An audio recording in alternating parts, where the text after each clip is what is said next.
What's up, everybody? Welcome to Spite's home for misfit motorcycles, because apparently I collect a bunch of bikes that people have abused in a former life and I have to bring them back to, you know, something presentable. I did that with the VMAX, I did it with this Honda right here.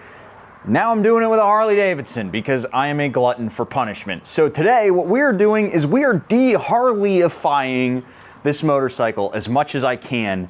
And I'm trying to do it on a budget, but I still want to use as many made in America parts as humanly possible. So let's see what I can get away with.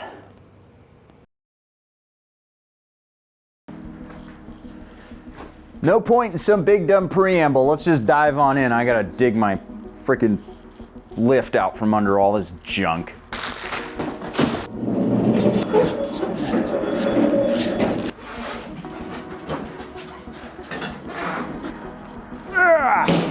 One of the most consistent opinions I've ever held on the channel is that I hate Vance and Hines short shot exhausts.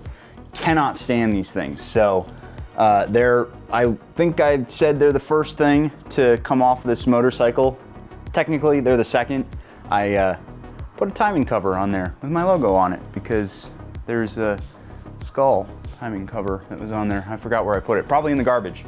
But one skull down, so technically it's the second, but we have to get these pipes off of here. Now I actually don't know how to do this on this motorcycle. Got no idea. So I think what I'm gonna do is I'm gonna start by taking the front pipe off, and we'll see what happens. All right, one down.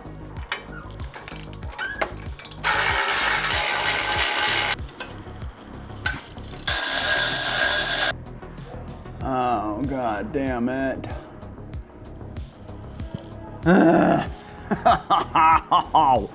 Oh my God.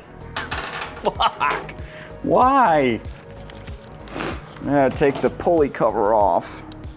Oh, I don't want to take the pulley cover off. And these not 5/16? No, they're not. Of course they wouldn't be. Why wouldn't anything be standardized? Smattering of metric and SAE because Harley can't keep their fucking shit straight. Damn it. Okay, that should be good.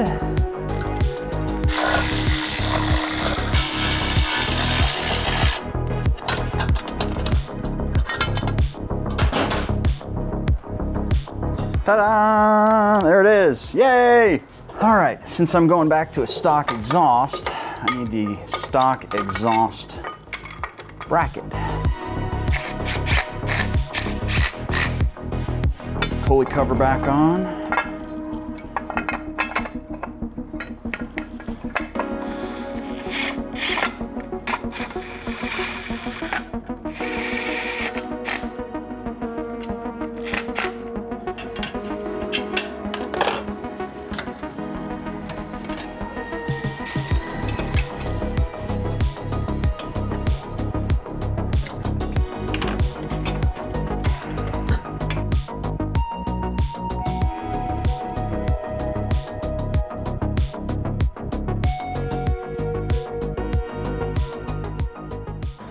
That's gonna be a tight fit. Actually, you know what? I have an idea. I'm gonna go set these in the freezer for now.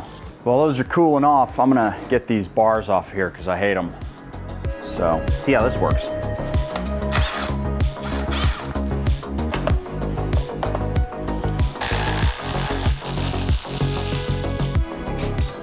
All right, this is gonna look a little janky for a while, but for now, I'm using these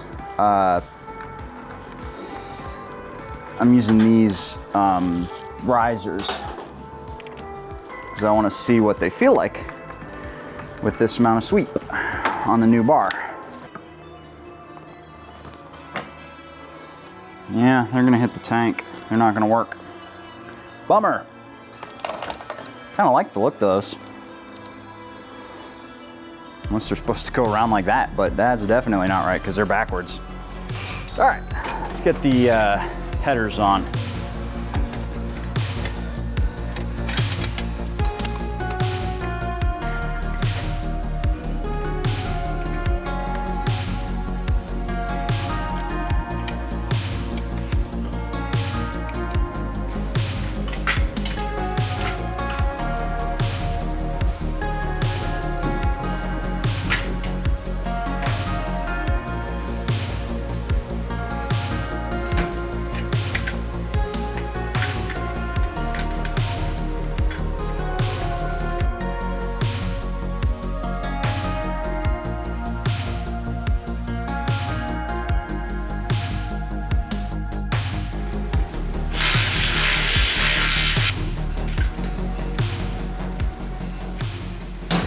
All right, let's start it up and see what happens.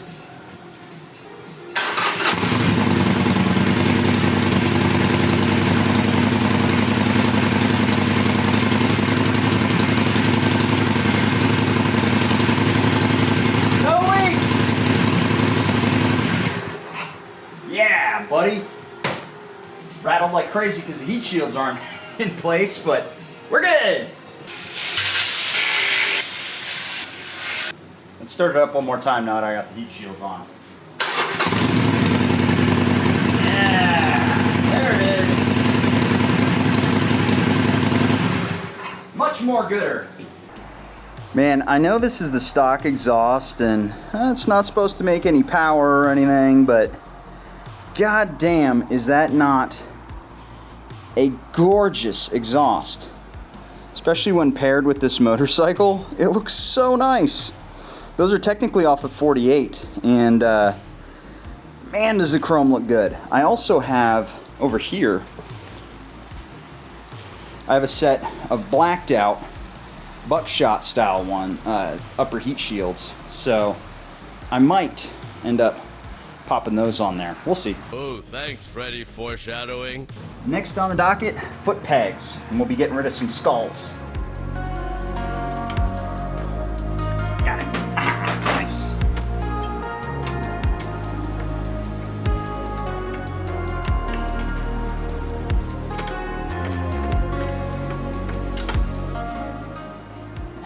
These come from a Discord member, Jake Smith. Thanks, dude. Much appreciated. These are going to be a lot nicer. They're smaller. I do have a set of Roland Sands ones that I want to try a little bit later, but I want to try these out because they got big, nice rubbery grips.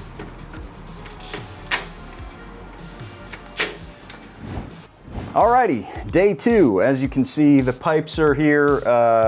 I did a little bit of work off camera to get some new handlebars on the bike and get all that set up. I showed you pretty much all the work. I just ran out of light. And also, I mean, kind of boring putting handlebars on a motorcycle. But now I got to drop the oil on this thing, do the brake pads, and then I'm debating doing a flush. So might as well just knock it out, right?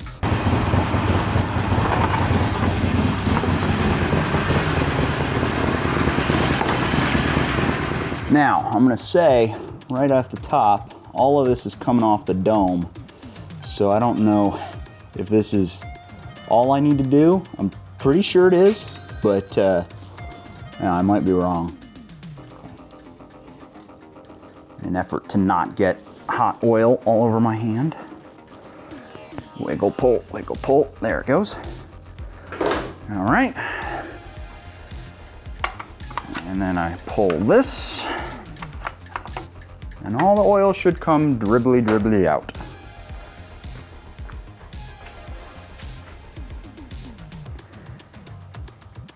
That's underwhelming.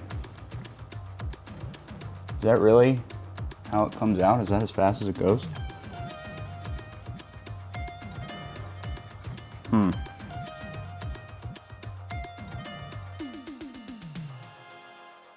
Shake those last little bits off, although more than 3 shakes and it's playing with yourself.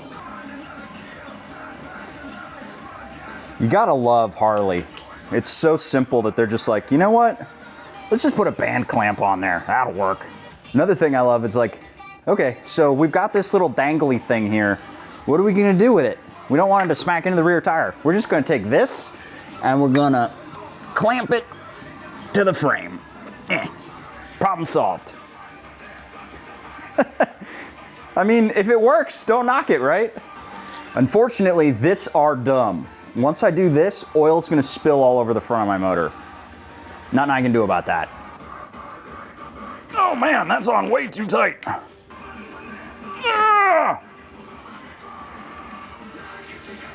Oh, fuck. Time for my 2.5 foot breaker bar. Oh, there it goes.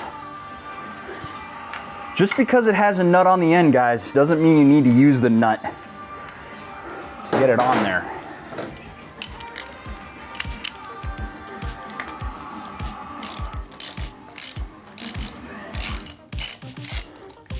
Yay, spilling all over the front of my motor. I love that.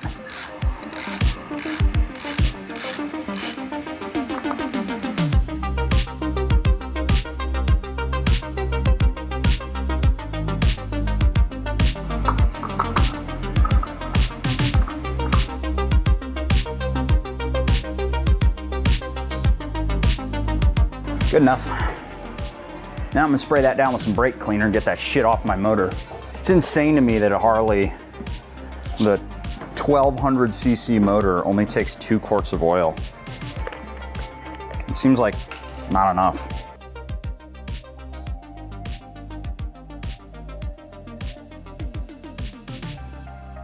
I'm sure this isn't. I'm sure I need to add a little bit more because I did a filter, but I know there's also a lot of oil in the motor right now.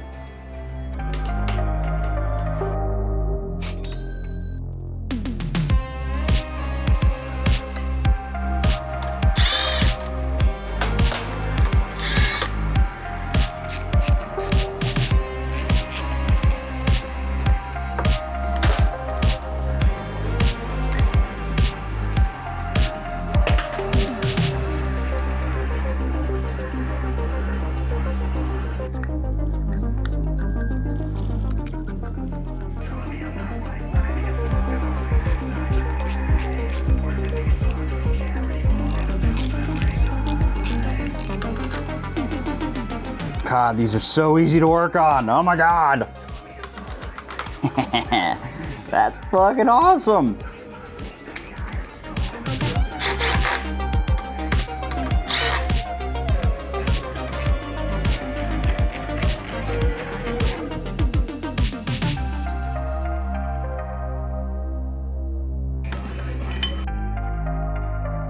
There we go.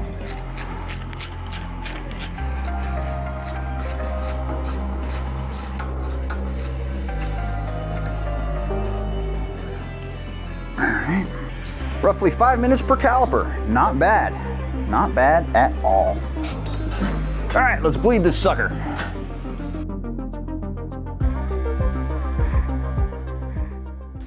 Now comes the really difficult part, installing a fuel tuner on this bike.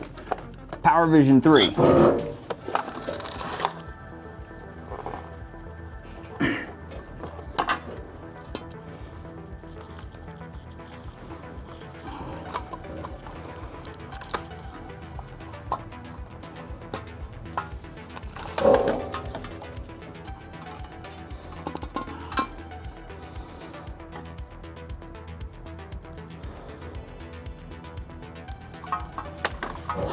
Man,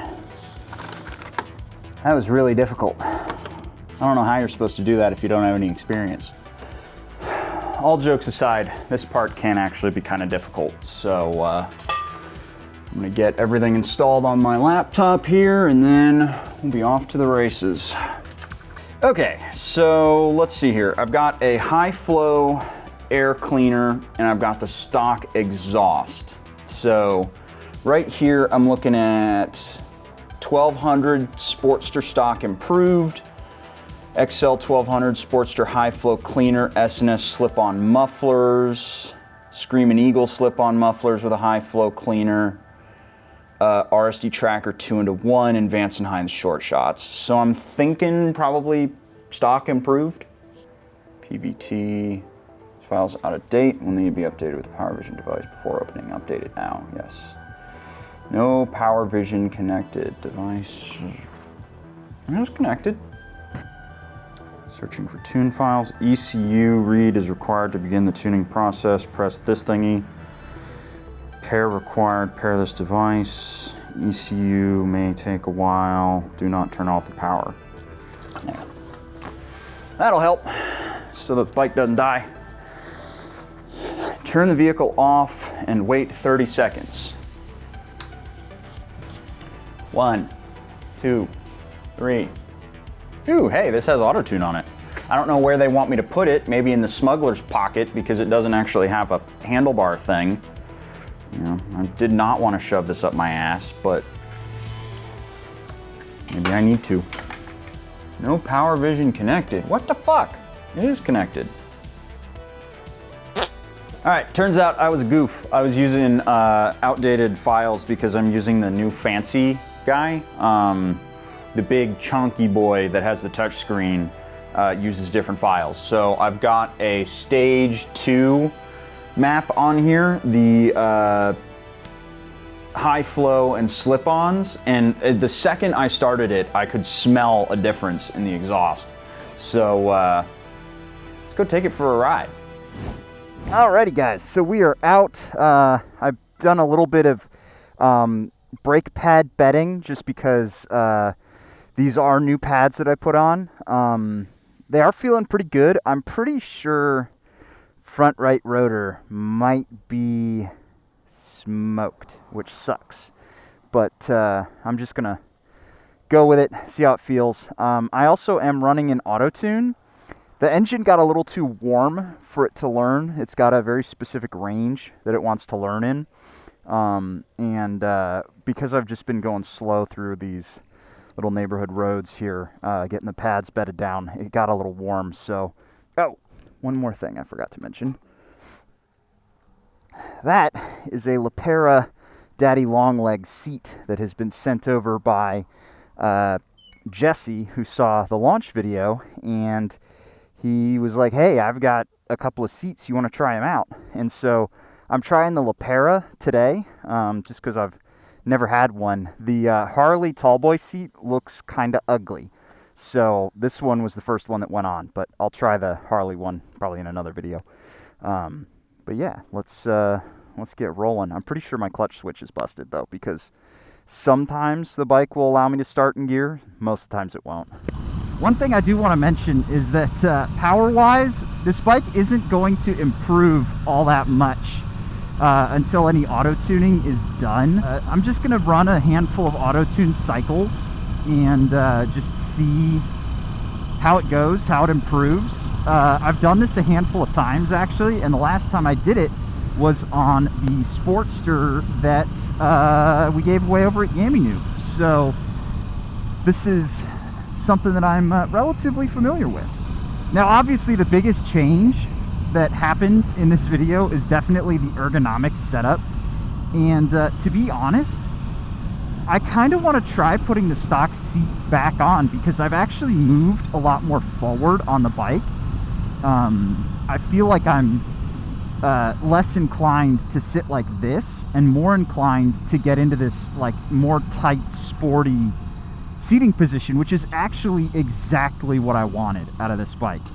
I still, man, do I wish that the rider triangle allowed for more seat height on this bike, so that my seat to peg was a little bit wider and I could get away with rear sets a little bit quicker. Right now there ain't no way in heck I'm getting rear sets on this bike. Yeah. I mean, it feels so much more alive than it did before, and I can bear to ride this thing. The volume isn't obnoxious anymore. Oh, and the brakes, they feel very good now that I bled the fluid and put new pads in and took the time to bed them down.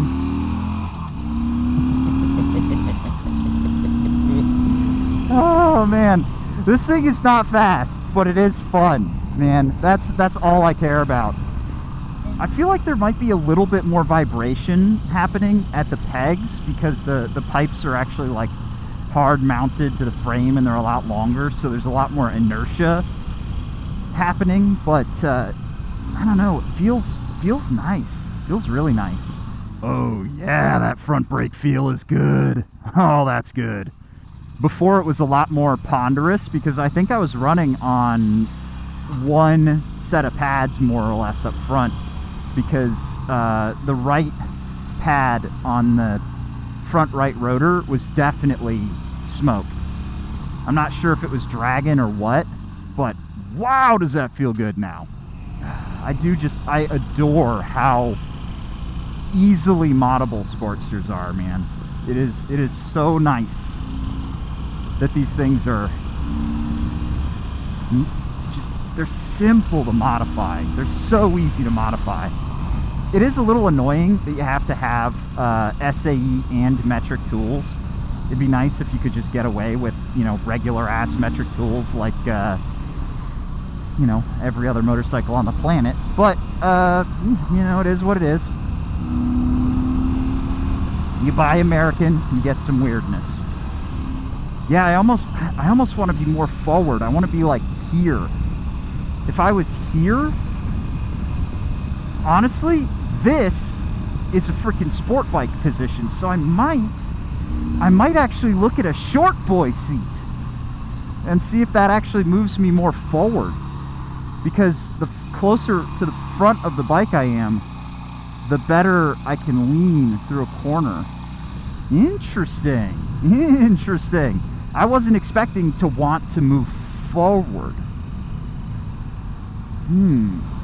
Because sitting right here, I feel like, I mean, obviously we're just going down straight roads, but through the couple of corners that I've gone through, I feel like I have a lot better control over the motorcycle from this seating position.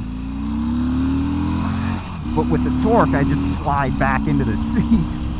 I'm gonna look into a shorter rider seat, and just a few more auto-tune sessions. Who knows how it'll feel? So let's pull this in the garage and do one final modification. Alrighty guys, you'll have to forgive me. I'm losing the light here, so the footage is a little grainy, and also the neighborhood kids are out to play, so it might be a little bit noisy. But you may, the eagle-eyed viewers among you, notice that I swapped the exhaust pipes on here because by mistake, I bought 2 stock exhaust systems. And I was looking at the construction of these exhaust systems, and I was like, these stock 48 pipes don't have a swappable end cone. You know what does have a swappable end cone? The Screamin' Eagle street systems from Harley Davidson. Turns out I accidentally bought a $500 exhaust system used for like $200. And it came with a headers. So I swapped these over for the actual Screamin' Eagle pipes, and take a listen to these bad boys now.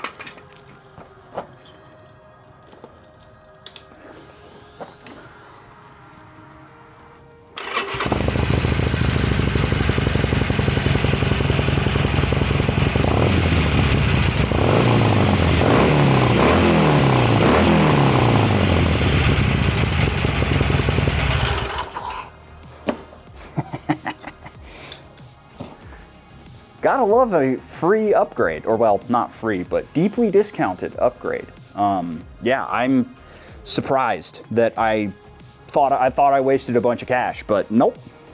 I got myself an upgrade. And speaking of upgrades, this bike wouldn't be finished without the genuine Screamin' Seagull sticker slapped on the bike. This bike is now officially approved by the Spites Corner House Performance brand.